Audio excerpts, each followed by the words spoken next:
నా పేరు మోహన్ సార్. మాది నార్కడపల్లి పంచాయతీ, గాదిలబాగు, ముత్తుకూరు మండలం, నెల్లూరు జిల్లా. వాళ్ళు కొట్టాను, సింగంటా వాళ్ళు కొట్టిన గ్రోత్ కొట్టినా రాలేదు.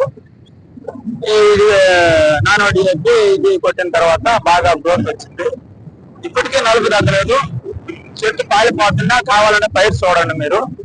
చెట్టు పాలిపోతున్నా నలుపు తగ్గల, పైరు బాగుంది, గ్రోత్ బాగుంది, గింజ బాగా ఇదైంది. గింజ కూడా సార్ ఇదండి సార్, కాయలు కూడా పగిలిపోయి మోమలు వస్తున్నాయి సార్. కావాలంటే చూడండి, మోమలు వస్తున్నాయి. ఇటువంటి పరిస్థితి మనకు రాలేదు. ఇదిగో పొట్లు పగిలిపోతున్నాయి సార్, పొట్లు పగిలిపోతున్నాయి. ఇదిగో మోమలు వస్తున్నాయి సార్. ఇటువంటి పరిస్థితి మనం ఎప్పుడు చూడాల మన తోటలో. ఈ ఇఫ్కో వాళ్ళది ఈ నానో డిఏపి వాడిన తర్వాత మనకి ఈ గ్రోత్, ఈ ఫెసిలిటీ ఇక్కడ ఊరికి పక్క పై కూడా ఉంది సార్. అయ్యేనే చూడండి కావాలంటే మీరు. బ్రహ్మాండంగా ఉంది సార్.